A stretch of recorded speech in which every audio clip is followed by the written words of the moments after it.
psicosis, recuerden que todo lo que ustedes van a repetir ahora en ERA 1, bueno, es fundamental para que puedan justamente diferenciar bien estas dos estructuras, ¿sí? Y poder comprender el modo que tienen bueno, de vincularse con el mundo cada una de los sujetos que tienen diferentes estructuras como estas, ¿sí? Entonces, cuando hablamos de neurosis y psicosis, ¿de qué estamos hablando? De estructuras psíquicas, ¿sí? Eh, no son patologías, ¿sí? Si yo les pregunto qué es la neurosis o qué son las psicosis, no son patologías psíquicas, ¿sí? Sino que refieren a la organización que tienen nuestros procesos mentales. Entonces, acá les armé una definición bastante amplia para que ustedes la puedan procesar y la vamos a ir trabajando. Entonces decimos, ¿qué son las estructuras psíquicas? Son la organización relativamente estable y duradera de los procesos mentales, emociones, pensamientos, modos de relacionarse de una persona.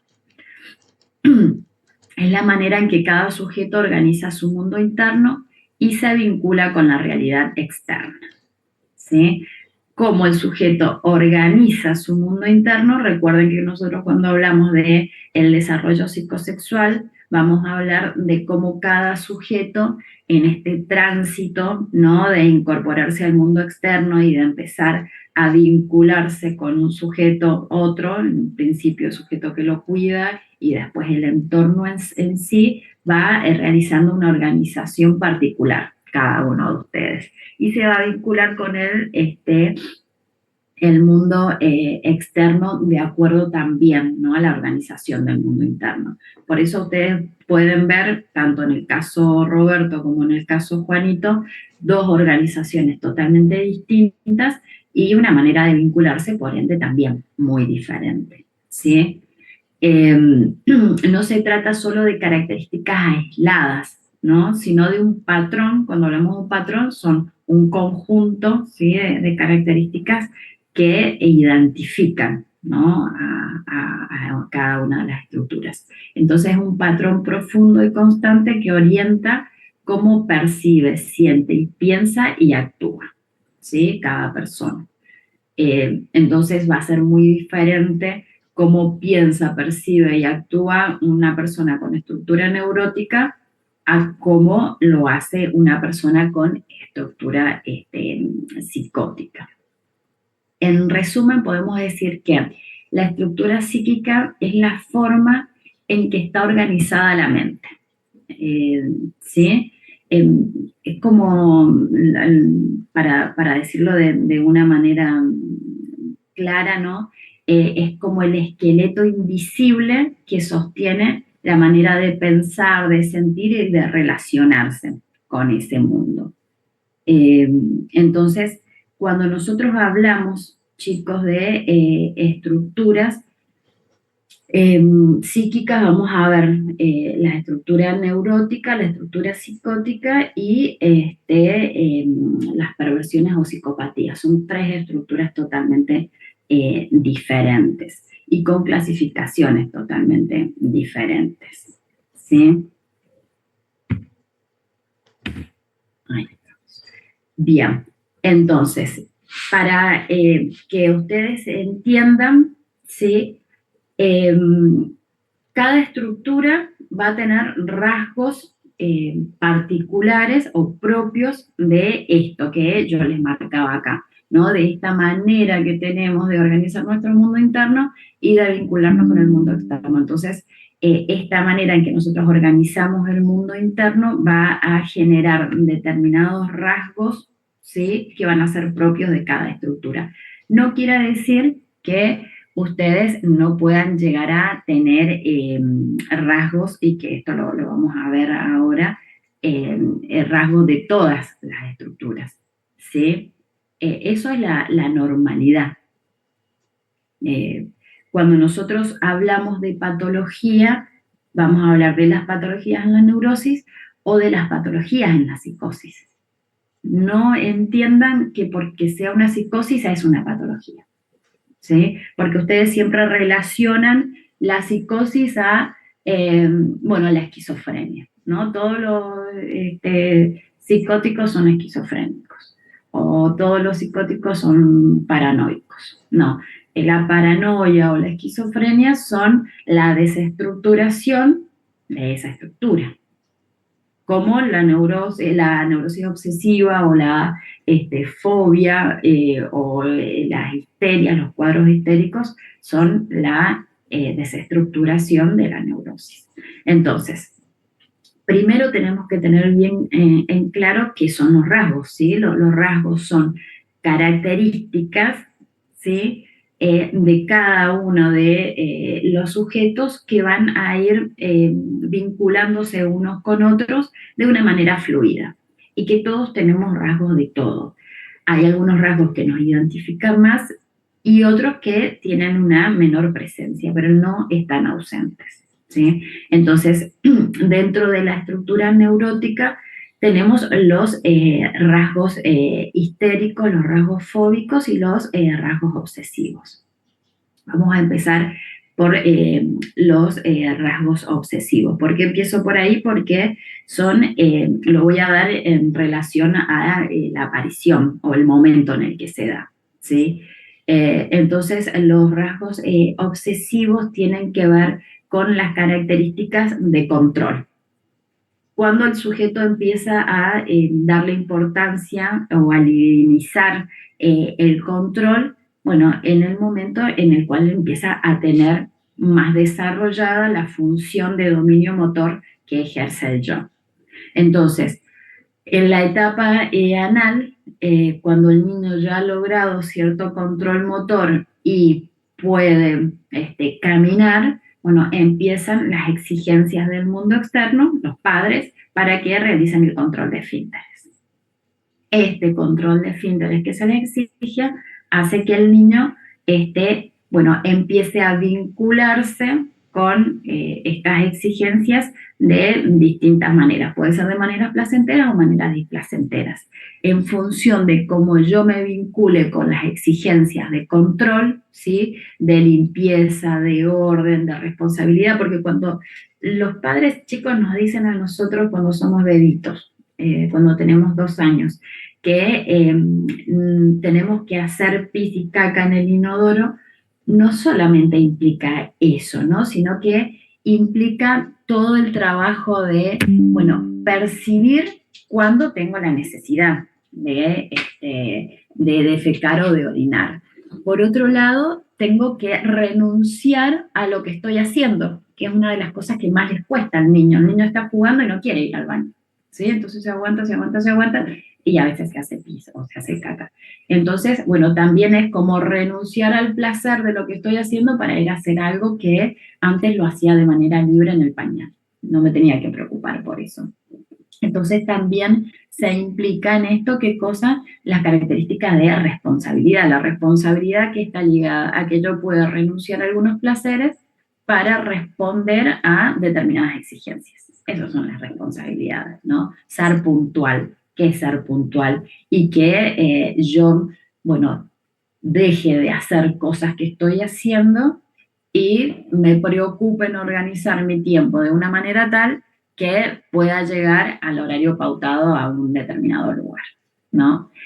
También, por ejemplo, pensando en la puntualidad, es un rasgo que considera al otro, ¿sí? Cuando nosotros somos impuntuales, bueno, hay una desconsideración de lo que, bueno, del tiempo que el otro está perdiendo en la espera de mi llegada, ¿no?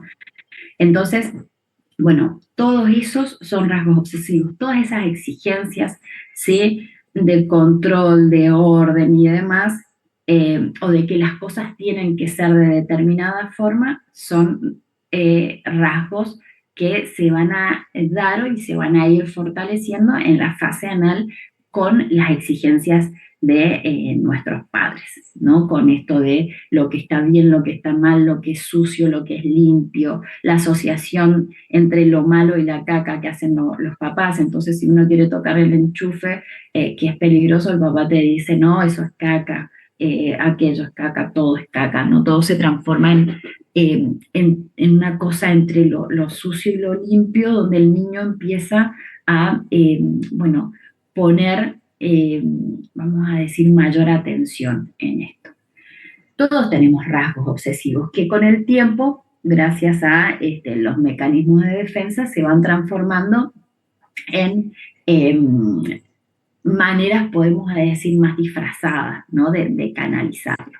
Entonces, si ustedes, por ejemplo, a la hora de sentarse a estudiar, necesitan sí o sí tener el escritorio de determinada forma, necesitan tener su mate preparado, necesitan tener su marcador, y eso se transforma como en un ritual que sí o sí lo necesito hacer, bueno, son nuestros rasgos obsesivos, ¿sí?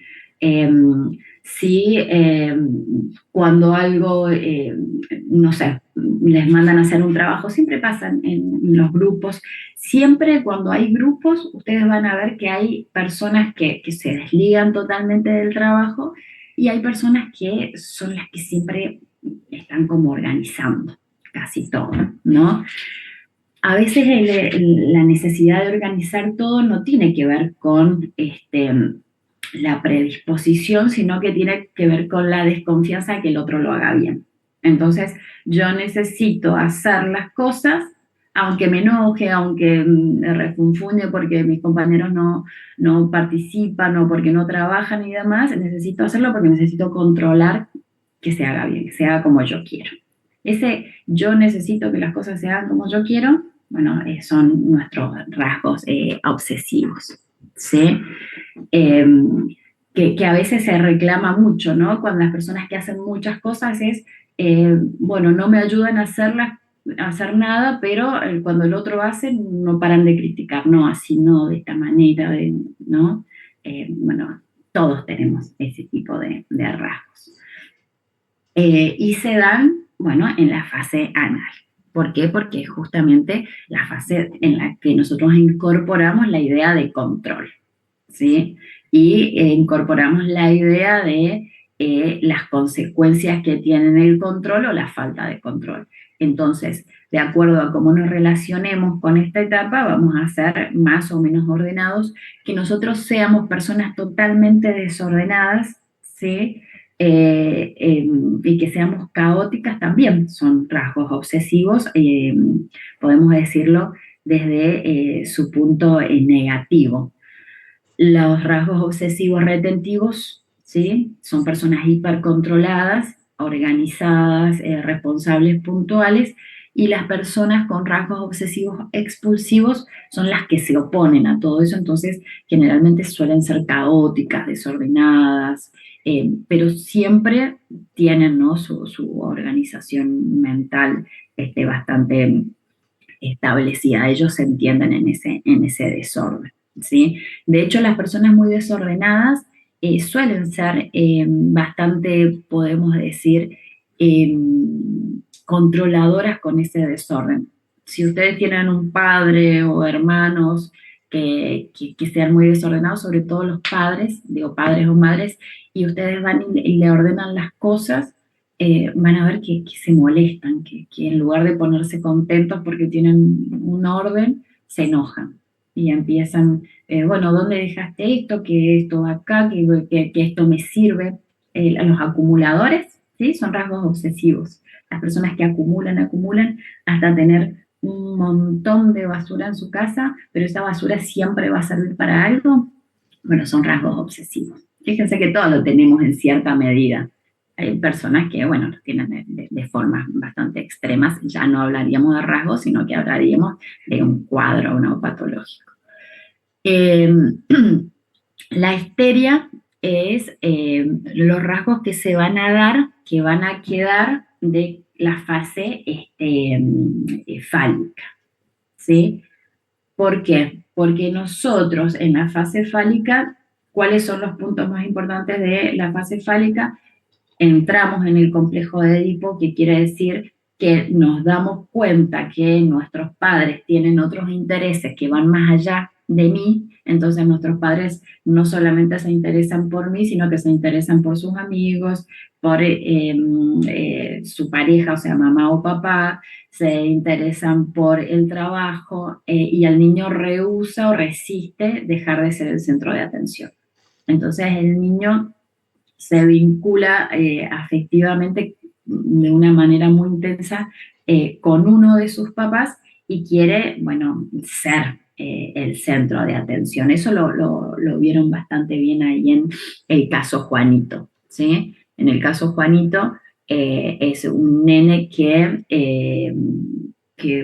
bueno, si bien tiene un buen vínculo con ambos padres, él, bueno, tiene una relación de mucho amor con su mamá y resiste todos los límites que se le ponen, ¿no? Que duerma solo y un montón de cosas.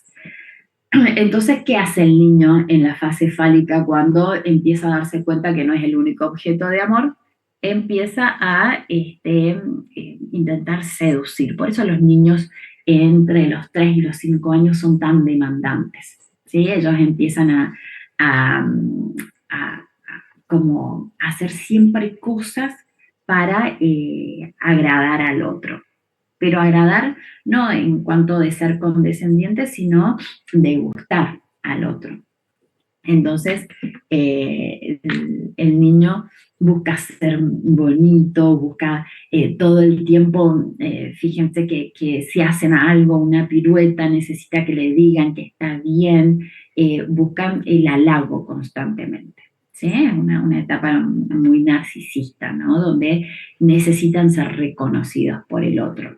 Bueno, esos rasgos son rasgos que nosotros sostenemos en el tiempo, ¿sí? Todos tenemos nuestros rasgos histéricos, que es esa necesidad de gustar y agradar a los demás. Algunos tienen los rasgos histéricos más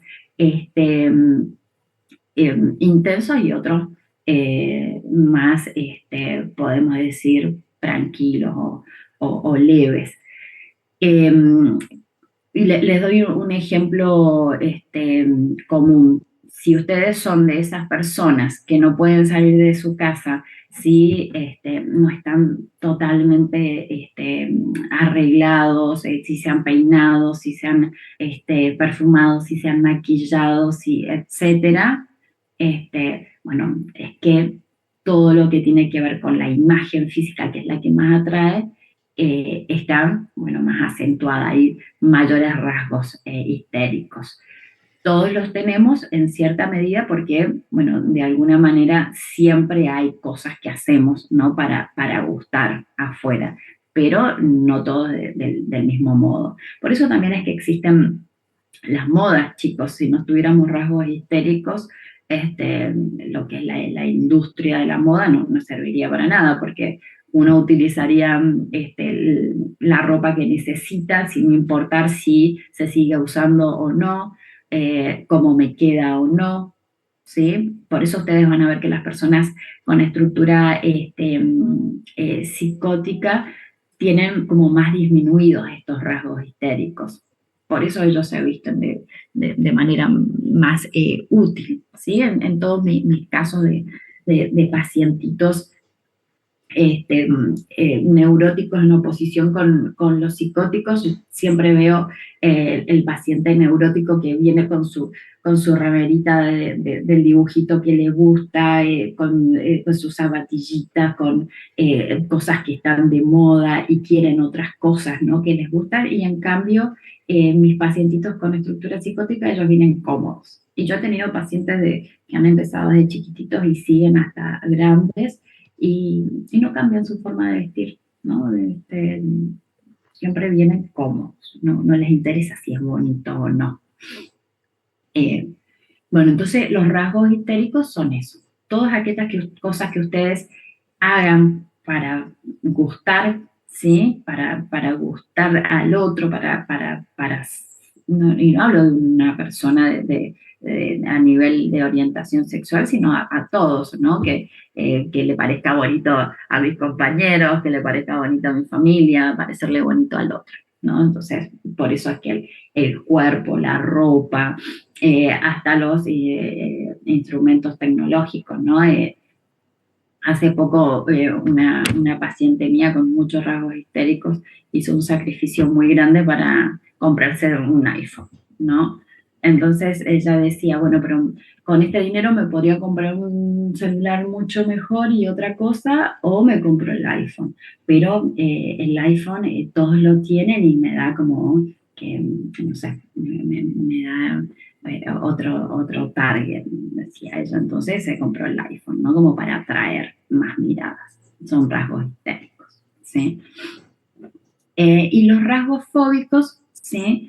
Que también suelen aparecer acá en esta fase forma más acentuada, son todos los miedos que las personas empiezan a tener con respecto a pulsiones del mundo interno y necesitan proyectarlas afuera, ¿sí? Entonces, ¿qué son los rasgos fóbicos? Son todos los miedos que el sujeto tiene, pero miedos irracionales, ¿no? Empezamos con miedo a algunos insectos, miedos sostenidos en el tiempo, ya después de los 10 años a la oscuridad, ¿sí? Todos aquellos miedos que ustedes tengan, miedos a las tormentas, este, pero miedos comunes, no miedos que los paralicen, porque si hablamos de miedo, que me paraliza, si cada vez que estoy en una tormenta, yo tenía una paciente que cuando había tormenta, o ella ya sabía, se anticipaba, entonces se aseguraba de estar, como vivía sola, se aseguraba de estar en casa de alguien cada vez que. Y si tenía que ser un vecino con el que no tuviese ningún vínculo, lo hacía, ¿no? Tenía un miedo, un cuadro fóbico a las tormentas. Nosotros, la mayoría, tenemos estos rasgos fóbicos, pero bueno, podemos convivir con eso. Entonces, cuando estos rasgos fóbicos se transforman en un cuadro, ¿sí? En cuadros patológicos propiamente dicho, cuando uno de estos rasgos toma posesión por sobre el resto de la personalidad del sujeto.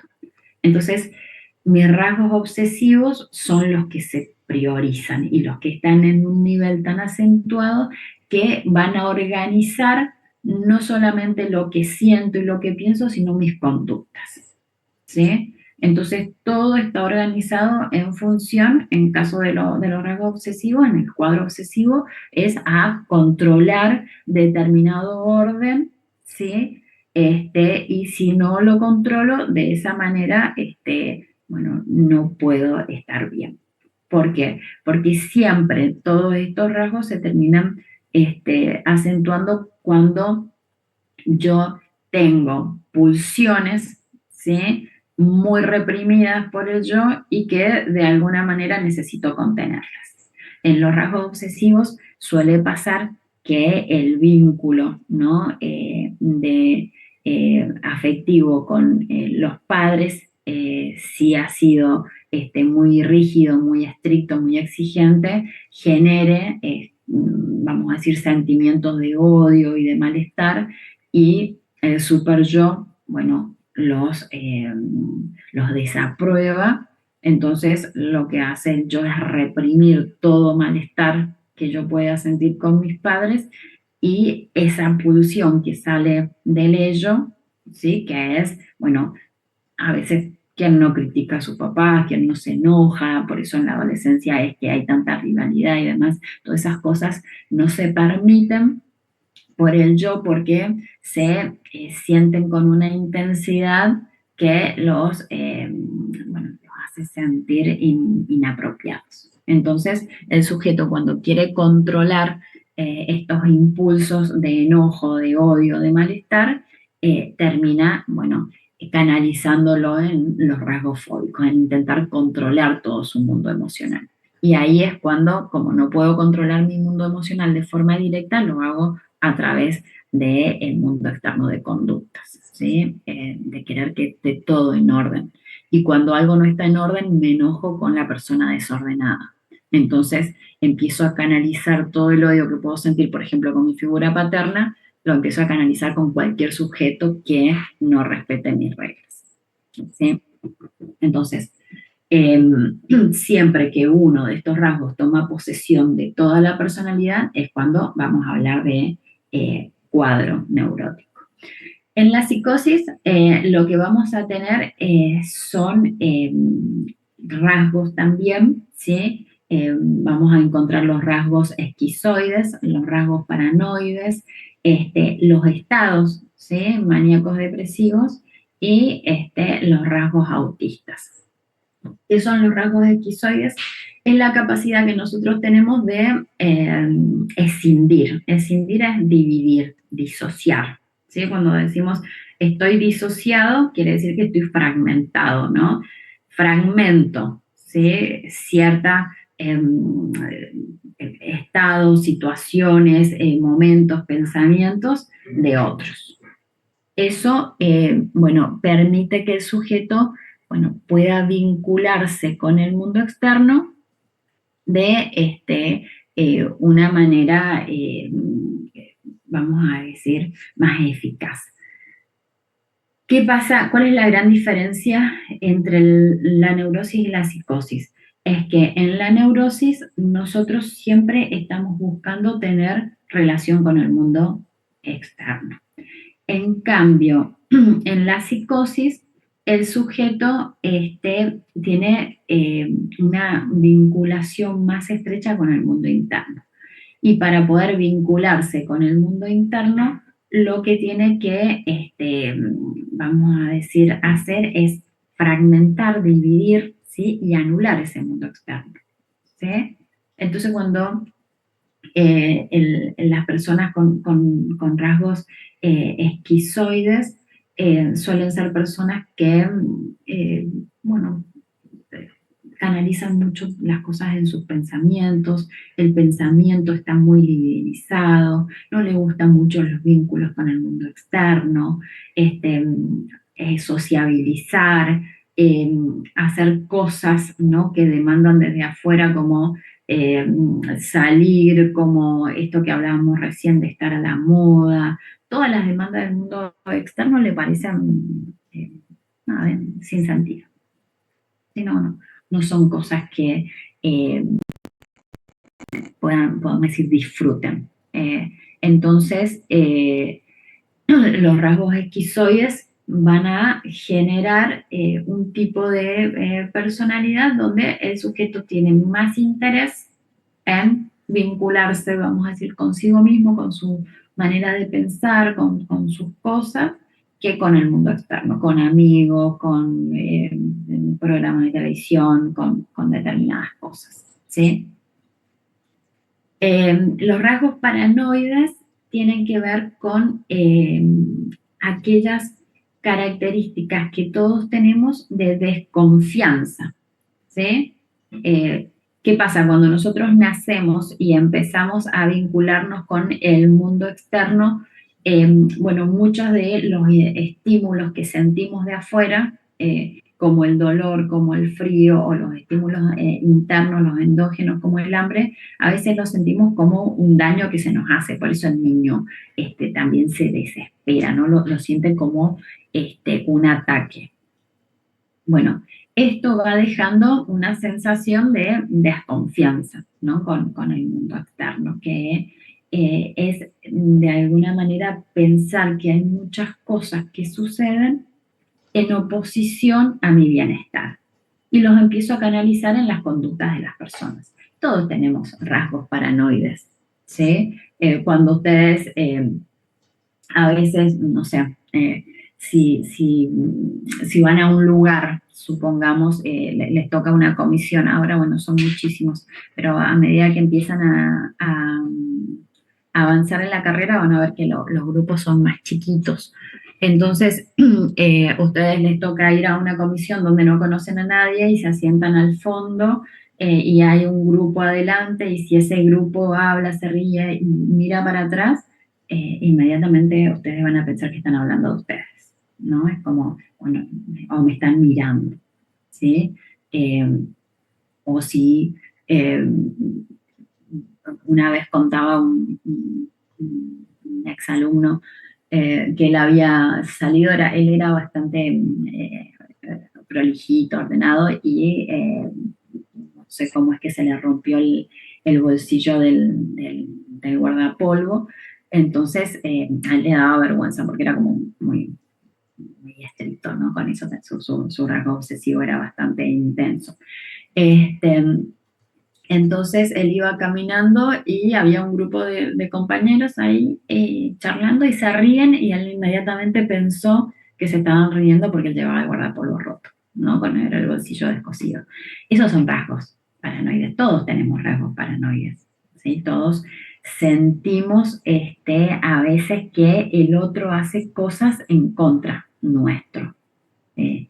eh, Tanto amigos como profesores, como bueno, la gente con la que me vinculo. ¿Sí? Es la desconfianza a el por qué los demás tienen determinadas acciones. ¿Sí? Entonces, acá vamos a hacer el paralelismo entre la paranoia y los obsesivos. ¿Sí? Yo les dije que los obsesivos son rasgos que se van a dar en la fase anal, ¿sí? Y la fase anal viene inmediatamente después de la fase oral. Fíjense que en la fase oral es cuando hay una constitución del yo, pero la constitución del yo es muy primitiva. Entonces, nosotros todavía estamos como en una predominancia de una organización más con la estructura del inconsciente, que es atemporal, es desordenada, donde todos los estímulos y demás todavía no tienen un sentido claro, entonces la energía no está ligada a nada, ¿sí? Es más caótico. Eh, bueno, la paranoia es algo que prima en esta fase oral. Entonces, tanto la paranoia como los rasgos obsesivos tienen características muy semejantes. Ambos utilizan muchos rituales, ¿sí? Ambos pueden tener una primacía del pensamiento, que quiere decir que son personas que piensan, sobrepiensan todo el tiempo. A eso se le llama pensamiento rumiante. Eh, pero la diferencia entre los obsesivos y los paranoicos es que los obsesivos tienen terror a hacer daño, ¿sí? Porque ellos tienen una intolerancia muy marcada a las pulsiones agresivas. Entonces, cualquier pensamiento de enojo, de malestar, de hostilidad que sienten, lo reprimen y lo transforman en un miedo a dañar a la persona. En cambio, el paranoico tiene miedo a ser dañado, a ser agredido, ¿sí? Tiene desconfianza del mundo externo. En cambio, el obsesivo tiene desconfianza de sí mismo, ¿sí? Tiene miedo a dañar. Pero en sí son muy semejantes. Nada más que uno es una estructura neurótica y el otro es una estructura psicótica. ¿Por qué? Porque uno está en la fase oral, donde lo que prima es las características del inconsciente, y el otro ya está en la fase anal, donde hay un yo ya más desarrollado con funciones que nos permiten ligarnos con el mundo externo. Recuerden que una de las características fundamentales entre la diferencia entre neurosis y psicosis es que la neurosis tiene una mayor vinculación con el mundo externo, y la psicosis tiene una mayor vinculación con el mundo interno. La psicosis maníaco-depresiva, bueno, hablamos primero de los rasgos maníacos depresivos. Los rasgos maníacos depresivos tienen que ver con nuestros estados, ¿sí? Que cambian. Recuerden que Freud dice, un gran gasto de energía, ¿sí? Bueno, va a necesitar un tiempo de recuperación. Cuando nosotros tenemos determinado malestar, ¿sí? Cuando la energía sube, necesitamos descargarla.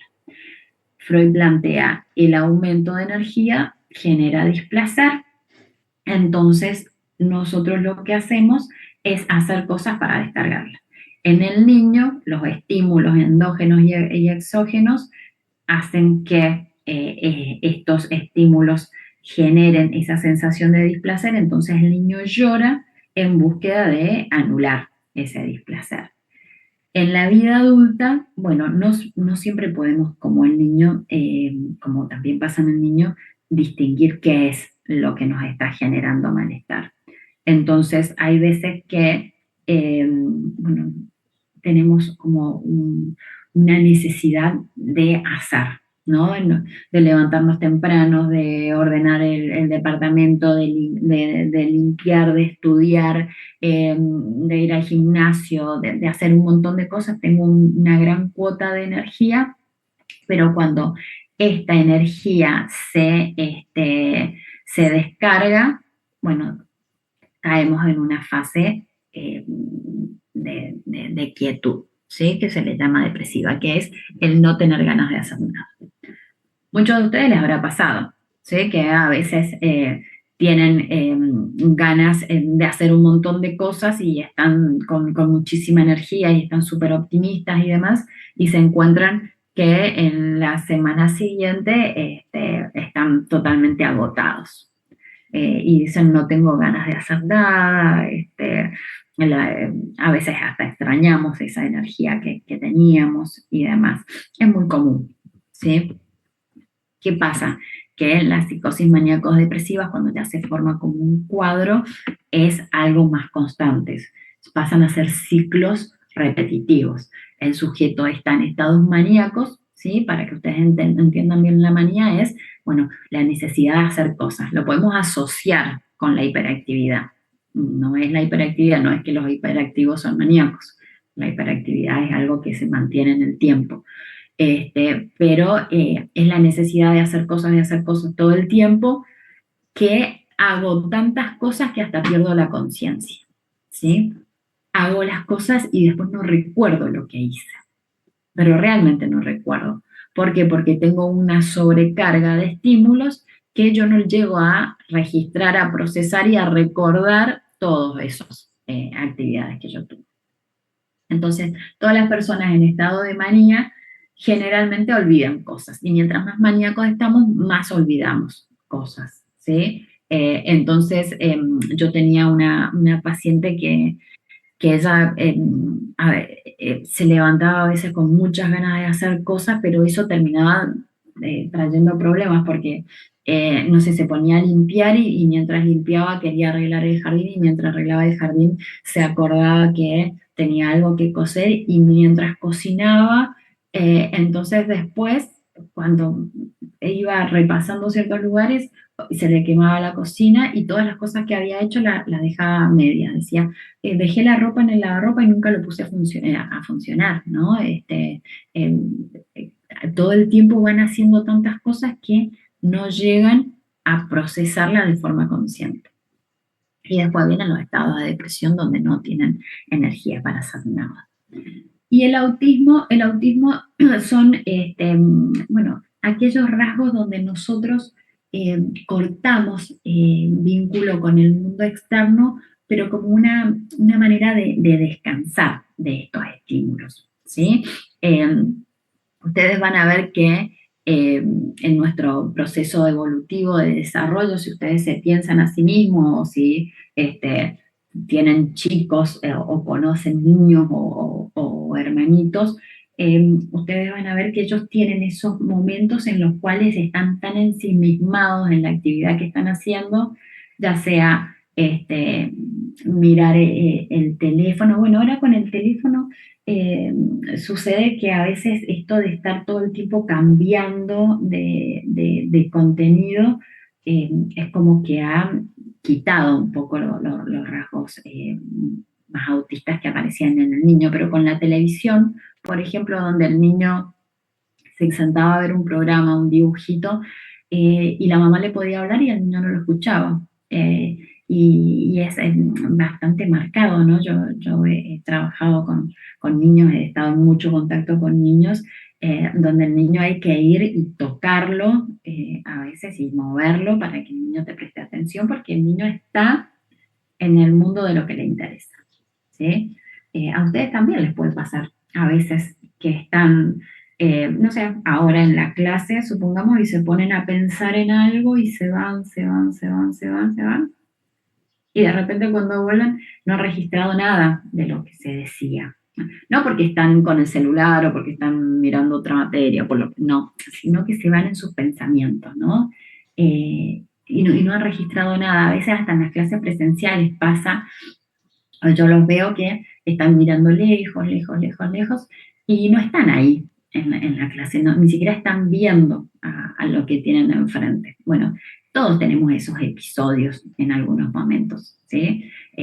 Esos son nuestros rasgos autistas que también van a ir reduciéndose a medida que vamos creciendo. Es muy común verlos de manera más acentuada en la segunda infancia y en la pubertad, y después, bueno, empiezan a ser momentos más esporádicos. Entonces, cuando los rasgos esquizoides se establecen como lo que predomina a la personalidad del sujeto, es cuando vamos a hablar de esquizofrenia, ¿sí? Decíamos que los rasgos esquizoides son aquellas características que tenemos de escindir las cosas que nos generan placer de las que nos generan displacer y prestarle atención solamente a lo que nos gratifica. En la esquizofrenia, ¿qué pasa? Cuando el sujeto siente mucho displacer por algo, escinde de forma tal que fragmenta y empieza a alucinar, ¿sí? Se genera una fantasía, una realidad inexistente. En la paranoia, cuando el sujeto, bueno, tiene estos rasgos de suspicacia, de desconfianza y de sobrepensamiento muy elevados, y esto domina la personalidad, es cuando se va a dar un cuadro paranoico, ¿sí? Entonces el sujeto empieza a generar delirios, ¿sí? Empieza a generar fantasías respecto a eh, eh, bueno, situaciones que él observa de la realidad. Ahora vamos a ver bien la diferencia entre delirios y alucinaciones. La psicosis maníaco-depresiva, bueno, es cuando el sujeto, estos estados fluctuantes que podemos tener a veces de estar bien con mucha energía y de estar mal, se establecen como rasgos que dominan, ¿no? Entonces el sujeto está en constantes estados de manía que decaen en depresión y así, todo el tiempo, ¿sí? Y el autismo, bueno, el autismo es como muy distinto de acuerdo a cómo el chico haya sido incorporado al mundo externo. Entonces, suelen ser características más estables, ¿sí? Pero siempre una persona con estructura psicótica y un cuadro autista va a necesitar momentos de soledad, ¿sí?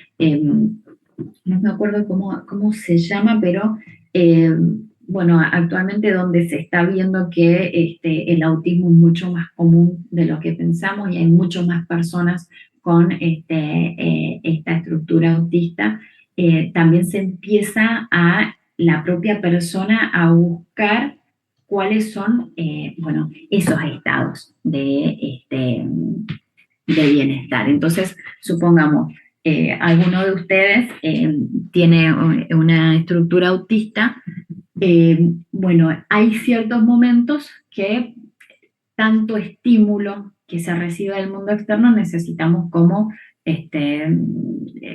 vamos a decir, cortarlo. Entonces, a veces quizás la persona está en una reunión o está en una clase y necesita autorregularse, así se les está denominando, ¿no?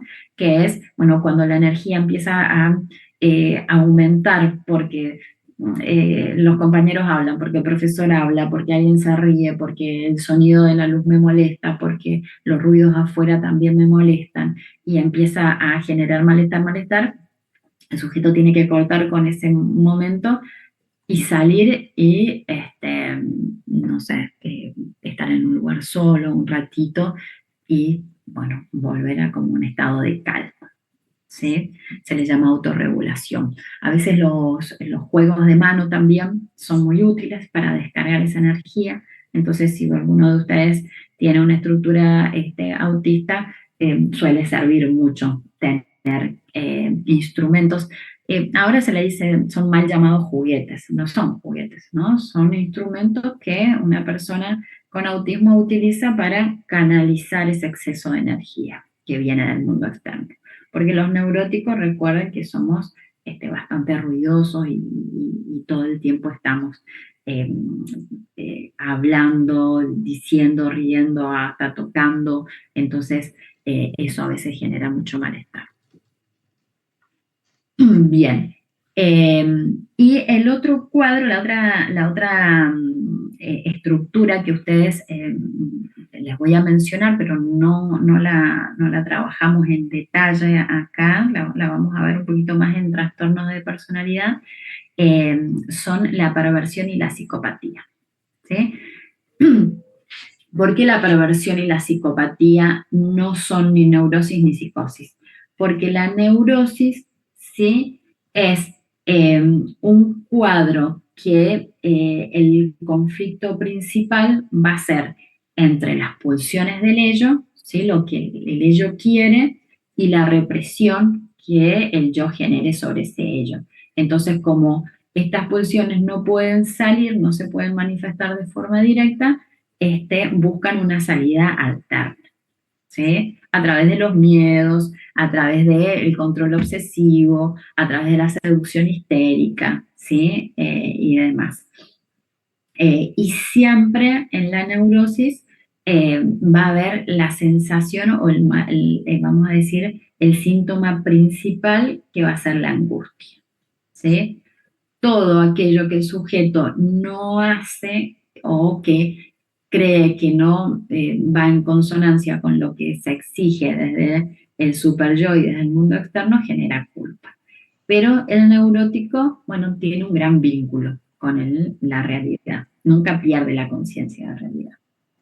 En la psicosis, en cambio, sí se pierde la conciencia de la realidad, ¿sí? Se genera una realidad alterna.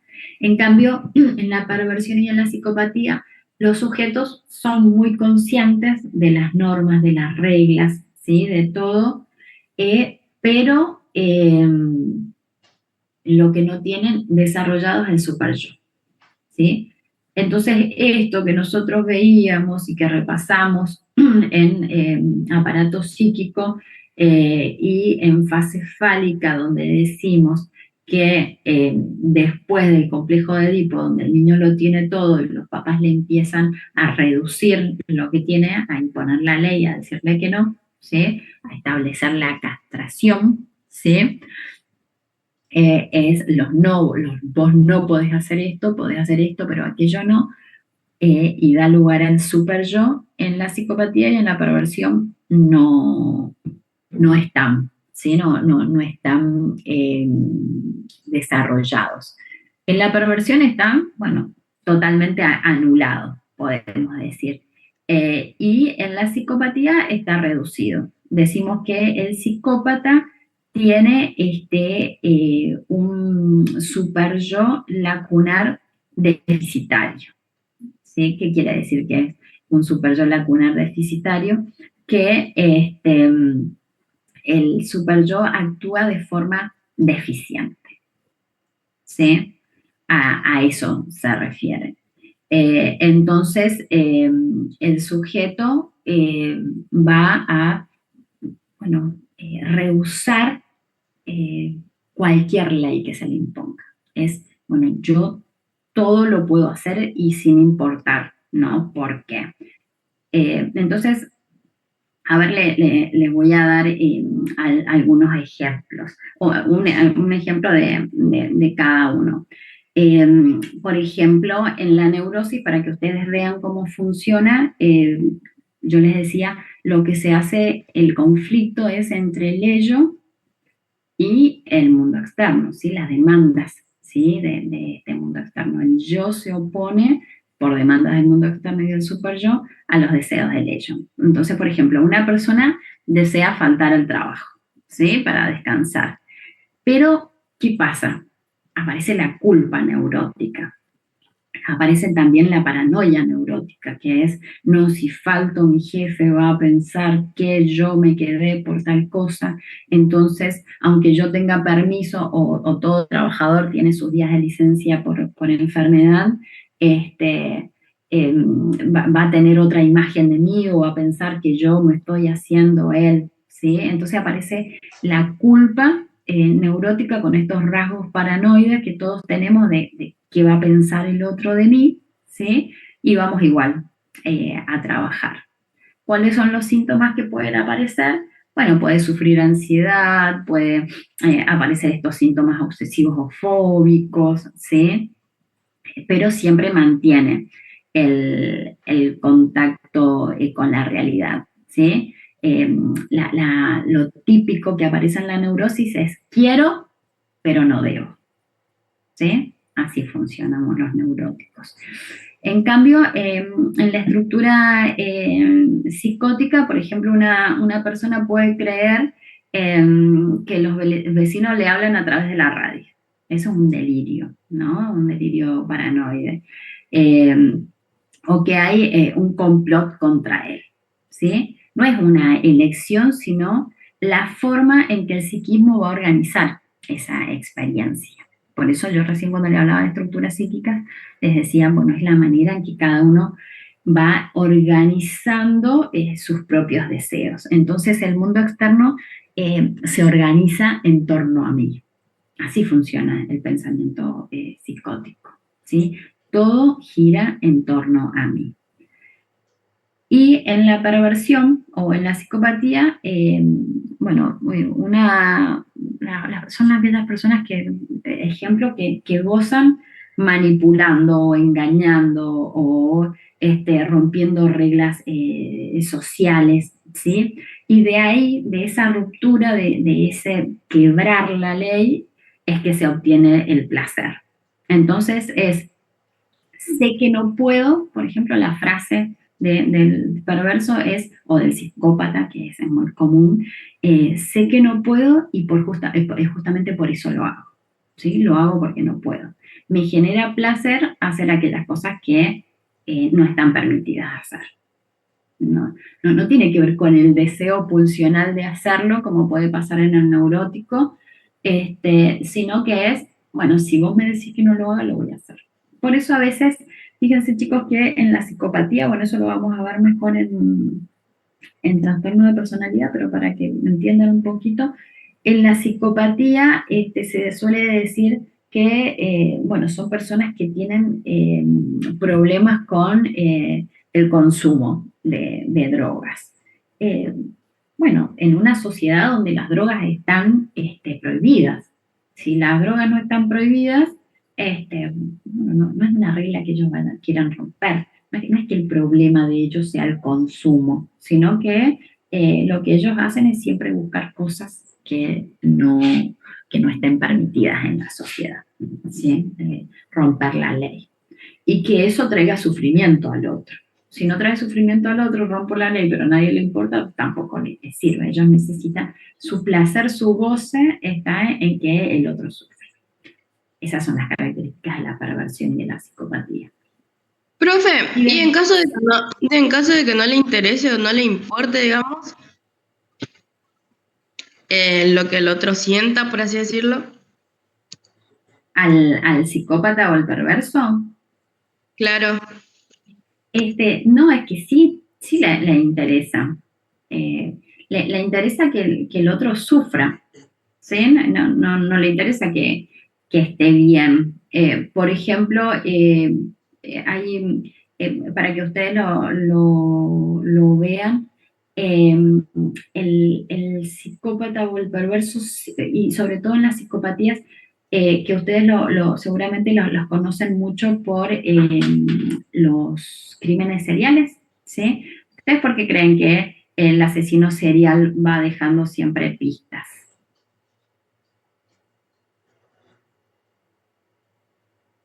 El asesino serial deja siempre pistas porque lo que él busca es que el otro vea lo que él puede hacer, ¿no?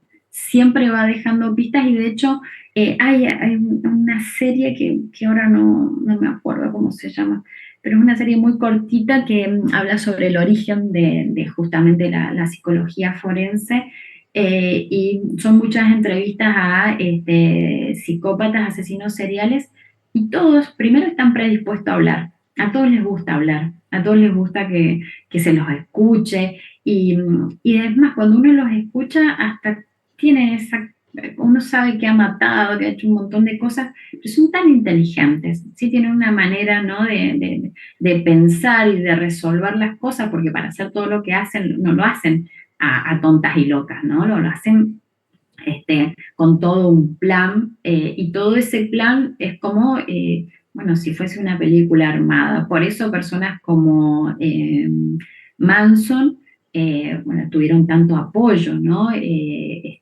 Había gente que los defendía y demás, y ellos disfrutan de que la sociedad sepa lo que hicieron, ¿sí? Hay un placer. Lo que a ellos no les importa es si vos la pasás mal en términos de empatía, ¿sí? Ese desinterés que puede mostrar un psicópata es porque de esa manera humillan a la persona. Si vos estás llorando, si, no sé, te hizo algo mal, no sé, te lastimó a tu perrito y vos decís, ¿cómo? Si es un ser inocente y le vas a hacer esto y llorás y él se muestra totalmente frío y demás, bueno, eso lo que le genera placer es el estado de vulnerabilidad, de humillación del otro. Por eso decimos que no hay super yo, o el super yo es la cuna deficitario. No le interesa en términos empáticos. Puede que Sí te le veas interesa en términos de que el otro tenga una respuesta de dolor. Hay una película, porque las películas siempre dan ejemplos muy buenos, donde uno de los, es un sujeto que viola niñas, ¿sí? Y lo atrapan y demás, y la niña que hace que lo lleven preso, bueno, él en un momento se escapa, qué sé yo, y va como a buscar a esa niña, y cuando la secuestra es como que no saben dónde está, pero la niña más o menos que se puede comunicar, y el policía que la busca le dice, haga lo que haga, el tipo, no grites, no llores, ¿sí? Porque claro, lo que al tipo le genera el placer es el sufrimiento. Entonces la chica, bueno, intenta bajo todas las maneras de no mostrar ninguna emoción. Bueno, es una película, entonces todo da lugar, obviamente, a que llegue la policía y la rescate. Pero es un ejemplo muy bueno porque es esto, si el perverso o el psicópata no ve que el otro sufre con lo que hace, directamente no se va a vincular con vos. ¿Sí? Por eso ellos siempre eligen personas vulnerables, no es que todos somos vulnerables a los psicópatas. Hay personas que son más vulnerables que otras a eso. Entonces, en la primera que uno no cae bajo su manipulación y demás, ellos van hacia otros lugares, siempre buscan la vía facilitada. Bien. Y las caracteropatías se las puse acá porque las vamos a ver en realidad en trastornos de personalidad, sin ser cuadros profundos, ¿sí? De neurosis, de psicosis o de perversión, van a ser trastornos de la personalidad. Por ejemplo, el trastorno de personalidad esquizoide es un trastorno donde los rasgos esquizoides aumentan, pero todavía no llegan a ser una esquizofrenia. Entonces, si nosotros trabajamos los trastornos de personalidad esquizoide, podemos prevenir que la persona con esa estructura psicótica esquizoide bueno, llegue al cuadro esquizofrénico, ¿sí? O lo mismo con la paranoia o con la bipolaridad y demás, ¿sí? Bien, entonces, a modo de resumen, ustedes tienen que tener bien claro esto, que es cuáles son los conflictos en uno y en otro. Entonces, en la neurosis el conflicto es entre el yo y el ello, como yo les decía, no quiero ir a trabajar, pero mi yo me dice, tenés que hacer esto, me genera culpa, aparecen los rasgos de paranoia, de que me van a despedir de esto, entonces el yo no da trámite motor a la pulsión, ¿sí? Del ello, y se defiende por medio de la represión. Siempre lo que hace el yo, en primera instancia, chicos, es reprimir. Después utilizará otros mecanismos de defensa que acompañan, pero siempre reprime la pulsión del ello. Entonces el ello que hace busca otros caminos, ¿sí? Que son el síntoma. El yo se defiende de ese síntoma porque el síntoma siempre está relacionado con lo que yo quiero, ¿sí? Si, por ejemplo, supongamos que a mí me tuve un caso, ¿no? De una mamá que estaba obsesionada porque su hija fuese una bailarina de ballet y la nena se lesionaba constantemente, o se doblaba el pie, o sea, hacía síntomas, porque ella no quería, porque el ballet, la verdad que es bonito para verlo, para practicarlo, es muy exigente, es muy, muy terrible. Eh, entonces hace síntoma, que es síntoma, bueno, va canalizándose, entonces cuando viene a terapia porque en teoría tenía ansiedad y empezamos a hablar y empieza a contar, no, yo siempre me lastimo, ¿y cómo que te lastimas? Y no, y cuando me lastimo no tengo que ir a danza, ¿no? Fíjense cómo inconscientemente, pues la nena no es que iba y se tiraba para lastimarse el pie, sino que cosas inconscientes que operan. Si el síntoma no tiene lugar y la mamá, por ejemplo, no le prestaba atención, bueno, ahí sí, la niña podía entrar en un cuadro neurótico más profundo, ¿sí? Entonces, el yo entra en conflicto con el ello al servicio del super yo y de la realidad. El yo prohíbe que el ello se exprese y obedece más al super yo y a la realidad. En cambio, en la psicosis el conflicto es entre el yo y el mundo externo. Entonces, una frustración, una grave frustración, ¿sí? De un deseo por parte de la realidad, hace que esto sea insoportable, entonces lo que va a hacer el yo es desmentir la realidad al servicio de las pulsiones del ello. Al revés. Por ejemplo, yo voy viajando en el auto con mi bebé y tengo un accidente, ¿no? Y yo tengo estructura psicótica. Para que pase esto, tengo que tener la estructura psicótica, chicos, ¿sí? Les voy a dar el mismo ejemplo con las dos estructuras. O les doy el ejemplo con una y ustedes me dicen cómo sería con la otra. Yo voy tengo estructura psicótica, voy en el auto con mi bebé, choco y el bebé muere, ¿sí? Yo con estructura psicótica puede ser que esa frustración me genere, bueno, un estado de malestar tal que lo que yo hago es reprimir, anular y negar esa parte de la realidad. Y puedo fantasear que mi bebé sigue vivo. Entonces puedo adquirir un parrito o un muñeco y fantasear que eso es mi hijo, ¿sí? Eso es una alucinación, ¿sí? Podría ser un cuadro esquizofrénico. En cambio, yo soy una mamá con estructura neurótica que va en el auto, choco, muere mi bebé, ¿qué creen que pasa?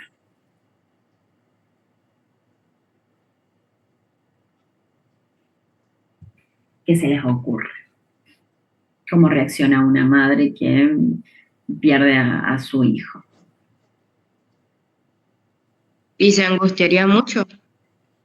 Exactamente, esa es la palabra clave, chicos.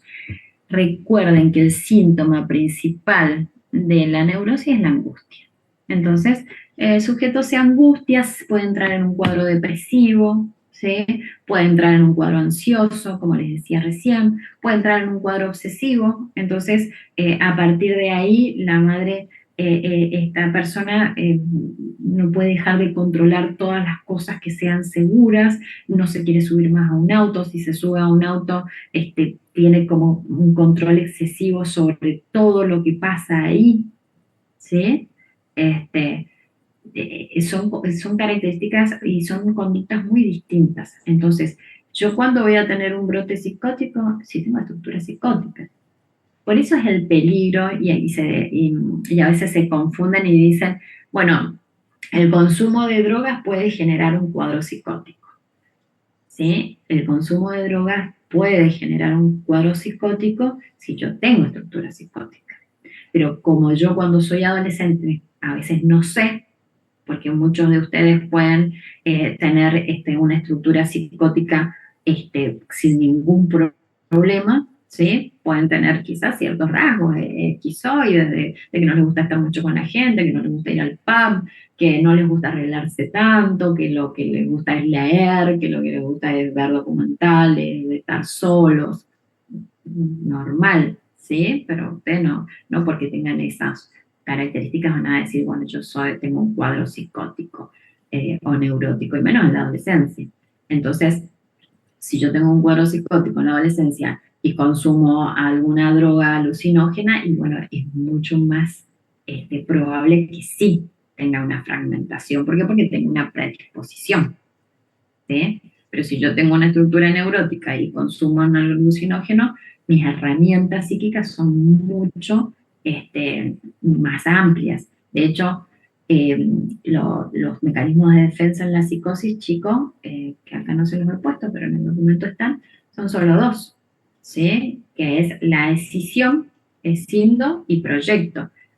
Saco lo que no me gusta y lo pongo afuera, ¿sí? Entonces, si a mí me angustia mucho la muerte, ¿qué hago? Saco ese miedo a la muerte y lo pongo en un payaso que me persigue. Entonces, yo puedo huir de eso. En cambio, en la neurosis tenemos 10.500 mecanismos de defensa. Ustedes lo han visto. Negación, racionalización, sublimación, formación reactiva, anulación y reparación, etcétera, etcétera, etcétera. Tenemos muchísimos mecanismos de defensa. De hecho, ustedes cuando van a entrar a un puesto laboral, los test que les hacen para ver qué recursos psíquicos tienen, bueno, siempre evalúan en primera instancia los mecanismos de defensa, ¿sí? ¿Qué riqueza psíquica tienen en cuanto a la capacidad que tienen de vincularse con las frustraciones del mundo externo? Porque ustedes saben que el mundo externo es frustrante. Si yo les pregunto, bueno, ¿la vida es fácil o es difícil? ¿Qué piensan ustedes? ¿Es fácil, es todo sencillo en la vida? Es bastante difícil. Las mínimas cosas son difíciles, ¿no? Entonces, nosotros tenemos una gran tolerancia a la frustración. ¿Por qué? Porque racionalizamos, negamos, sublimamos, hacemos un montón de cosas. En cambio, el psicótico escinde y proyecta, nada más. ¿Sí? Entonces es más fácil que se fragmente. ¿Sí? Bien. Un punto importante es que ustedes tienen que tener en claro que tanto en la neurosis como en la psicosis, en ambas hay pérdida de la realidad. Es distinta la pérdida de la realidad en la neurosis, porque en la neurosis el yo, al servicio de la realidad, lo que hace es reprimir la emoción pulsional. Lo que reprime es ese deseo del ello, ¿sí? Entonces, aparece una compensación del ello a través del fracaso de la represión, ¿sí? Que es el síntoma y todo lo que yo les decía. Entonces, en la neurosis, lo que se hace es perturbar el nexo con la realidad. No es que se anula la realidad, sino que aquella escena traumática o aquello que me angustia, aquello que no me gusta, lo olvido o lo evito. No es que desmiento, ¿sí? Por ejemplo, en el caso que yo les decía, manejando, estructura neurótica, voy manejando, muere mi bebé, ¿qué voy a hacer? Yo como estructura neurótica voy a agarrar un muñeco y voy a decir que es mi hijo. No puedo hacer eso, no tengo la capacidad de hacerlo, ¿sí? Porque siempre la realidad en el neurótico se impone. Pero ¿cómo lo puedo desmentir o cómo lo puedo evitar? Empiezo a trabajar. Sí, me lleno de trabajo. Entonces entro al consultorio a las 7 de la mañana y me tomo un ratito para comer y trabajo hasta las 11 de la noche. Llego en la noche, me tomo un clonazepam, duermo toda la noche, me levanto y así, ¿sí? Es la forma. Pasa mucho en los duelos. Muchas personas neuróticas que no toleran el sufrimiento empiezan a hacer cosas para evadir ese sufrimiento. ¿sí? En cambio, entonces hay una pérdida de la realidad, desmiento esa realidad a través de qué, de distintas cosas. Mi pareja me es infiel. Entonces, llega tarde, llega con olor a perfume de mujer, no me presta atención, entonces yo digo, no, llega tarde porque trabaja mucho, y el perfume es porque, bueno, en la oficina hay muchas mujeres y las mujeres se perfuman mucho, y no me presta atención porque está ocupado, niego, mecanismo de defensa, ¿sí? Niego la realidad que no me gusta. En la psicosis, como les decía, lo que hace es eh, arrancar ese fragmento de la realidad que no me gusta y lo reconstruyo. Hago una nueva realidad. ¿Sí? Desmiento la realidad anterior y genero una nueva. ¿Sí? En ambas, ¿sí? El segundo paso tiene la misma tendencia. Sirve al ello, ¿sí? Que no se deja oprimir por la realidad. Entonces, lo que aparece es que el ello es como que se revela contra el mundo exterior y expresa la incapacidad para adaptarse, ¿sí? Siempre el síntoma es la puja del ello por salir. Y en la salud, ¿sí? Hablando ni de cuadro neurótico ni de cuadro psicótico, sino en la estructura neurótica y psicótica donde podemos afrontar la frustración de manera saludable, no desmentimos la realidad, lo que hacemos es intentar modificarla.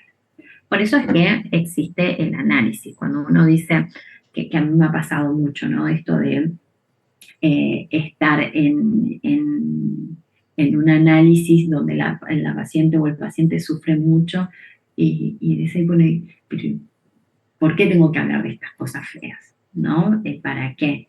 Y porque si yo no puedo traer aquellas cosas que me duelen, no las puedo modificar.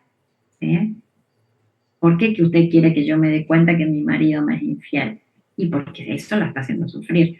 Y si usted no puede aceptar esa realidad, tampoco la puede modificar. ¿Sí? No puede hacer nada para modificar.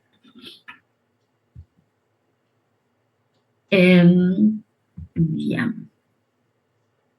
Bueno, esto creo que lo hablamos bastante. ¿Sí? No son, las neurosis no son enfermedades. ¿Sí? El curso es crónico, con fluctuaciones. Hay conservación del juicio de realidad. Freud dice que no hay neuróticos normales. No hay neuróticos y normales, sino que tenemos que hablar de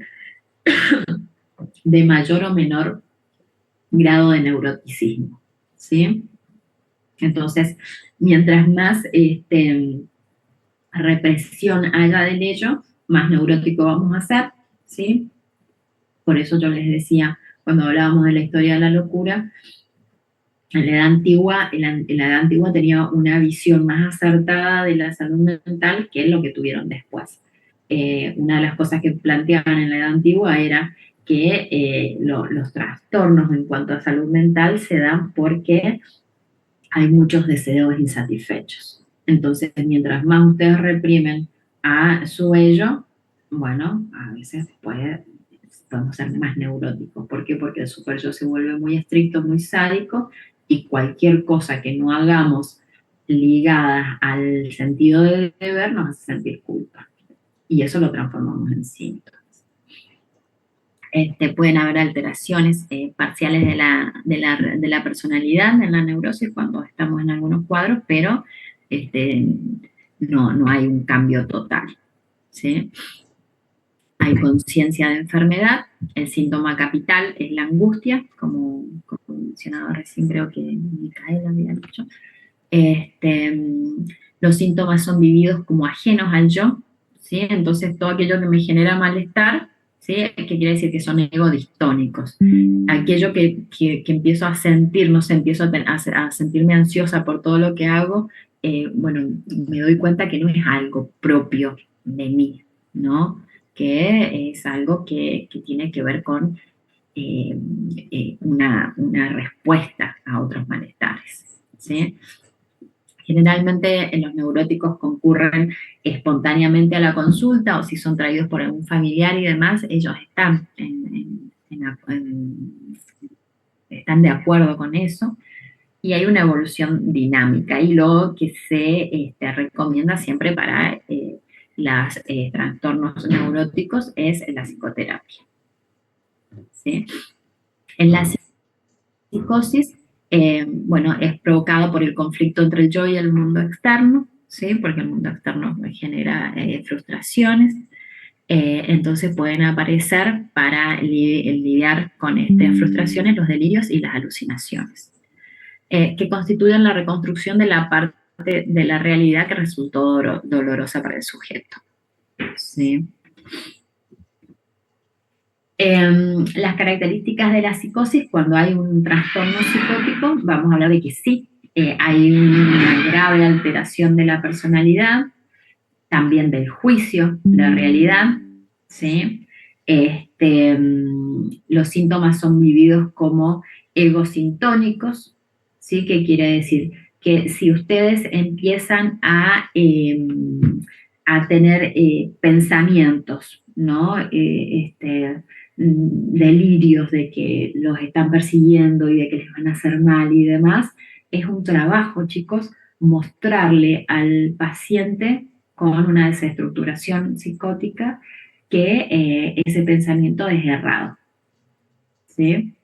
Por eso es egosintónico, va en consonancia con el yo, quiere decir que el sujeto siente que eso es parte y que está bien, y que si alucina o si ve algo, si yo no sé, empiezo a ver a una persona y los demás me dicen, no, esa persona no existe, yo lo primero que hago es descreer, es decir, ¿cómo? O sea, no, yo no estoy loca, ¿no? Que es la famosa frase. Si yo lo veo y es tan real, porque lo que se ve es real, es un trabajo que el sujeto entienda que eso que está viendo no es real.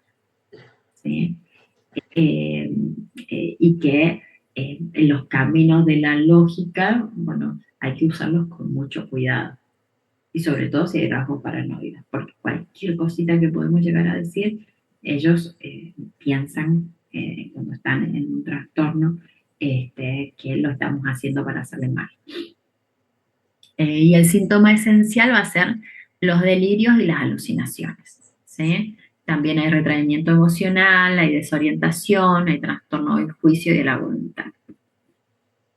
Bien, y por último lo que vamos a ver es la diferencia entre delirios y alucinaciones, ¿sí? Esto es muy importante que ustedes lo tengan muy claro, ¿sí? Los delirios, chicos, son un trastorno del contenido del pensamiento.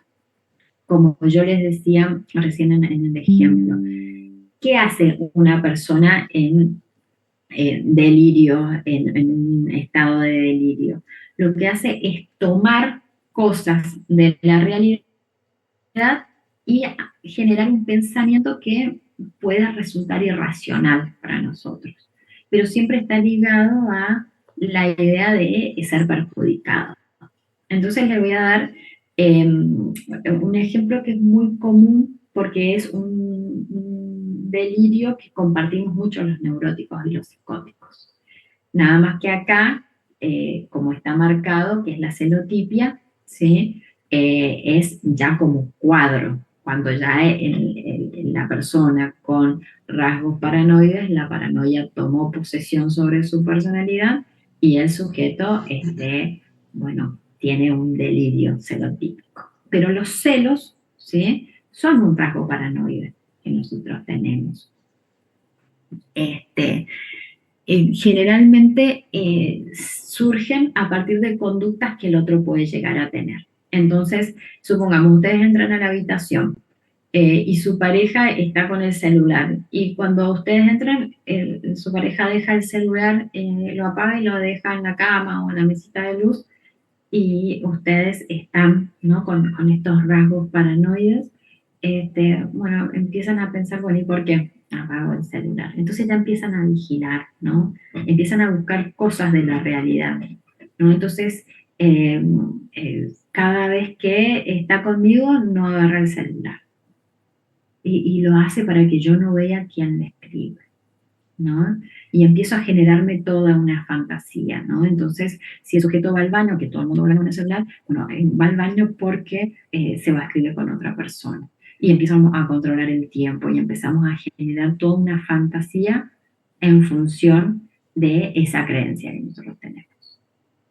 ¿Sí? La celotipia llega a puntos extremos donde el sujeto, a pesar de que se le demuestra que su pensamiento es irracional y que el sujeto se dé cuenta, a mí me ha pasado en terapias de pareja, donde he tenido que una de las partes tenía un trastorno celotípico muy grave, era hablar, ¿sí? Los hechos por los cuales lo que pensaba el sujeto eran bueno, imposibles, y el sujeto decía, sí, yo entiendo que todo eso es lo lógico, lo real, pero no puedo dejar de pensar que yo estoy en lo correcto.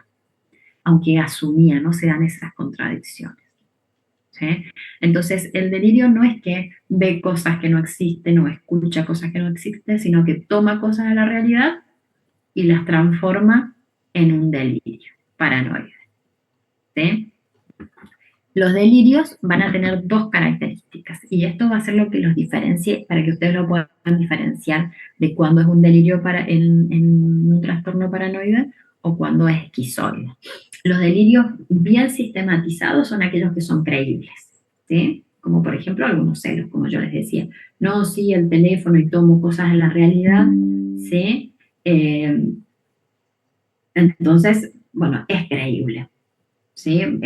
Por ejemplo, yo soy una persona que vive en determinado lugar y bueno, cometí algunas situaciones ilegales y empiezo a tener un delirio paranoide de que soy vigilado por la policía. ¿Sí? Entonces, cada vez que pasa un móvil por ahí, yo creo que, y empiezo a decirle a mis compañeros o amigos, ¿no? La policía me está vigilando porque, y hasta es creíble, los demás pueden creer mi delirio. O ustedes le pueden contar cosas a sus amigos que hace su pareja y sus amigos para decir, ah, sí, son todos los datos para que garantizar que te está haciendo infiel. ¿No? Son cosas creíbles, los delirios sistematizados. Y son propios de la paranoia. ¿Sí? En cambio, los delirios extravagantes o mal sistematizados son inverosímiles. ¿Sí?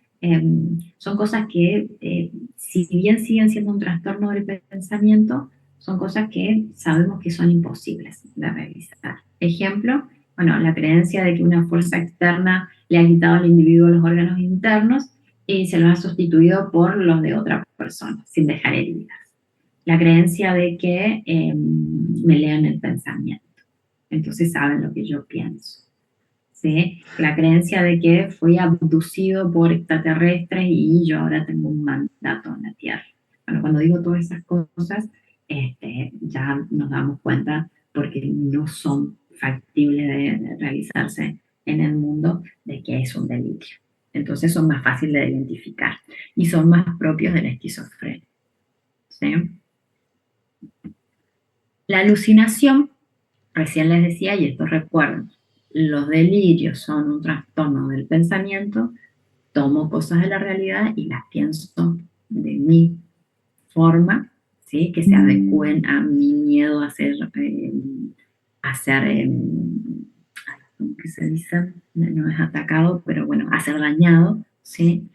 Y la alucinación es un trastorno cualitativo de la percepción, ¿sí?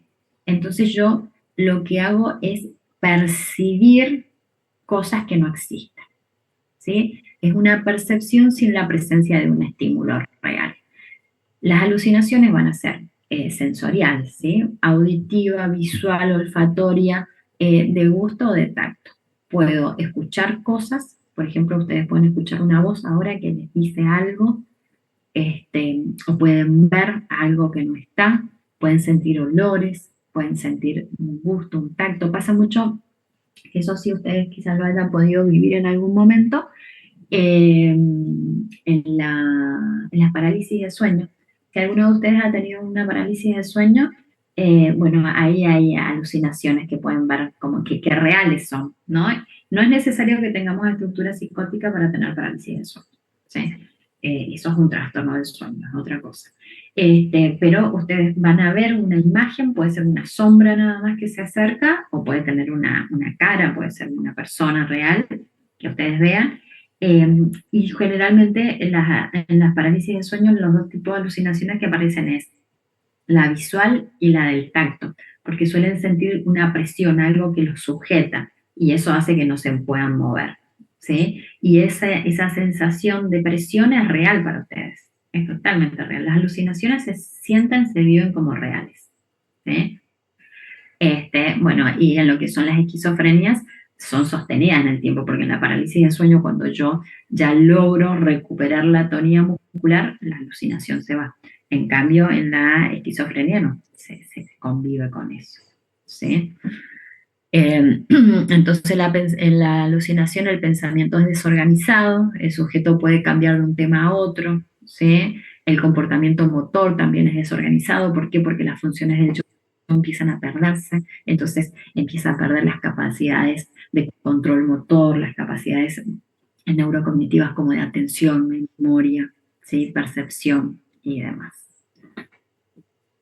Bien, esto ya lo vamos a ver más en trastornos de personalidad, así que acá lo dejamos. Bien. Bueno, y acá tenemos un cuadrito que no sé si está, sí está en el documento, para que ustedes vean. Acá yo les mostraba esta línea, sí, que existe entre el yo primitivo, entre la estructuración más psicótica que todos tenemos al principio, y la estructuración del yo para las personas con estructura psicótica, que ya empezamos a entrar en estos otros cuadros, como por ejemplo neurosis obsesiva, histeria, ¿sí? Histeria de conversión, histeria de angustia, que es la fobia, y todo esto que les marcaba recién. Bien, eso sería todo, chicos. ¿Alguna duda, alguna pregunta?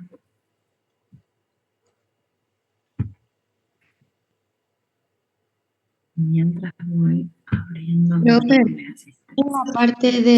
de psicosis, en las esquizoides, usted entonces dijo que se va a dar también en la fase anal o era en la fase oral, porque creo que escribí mal.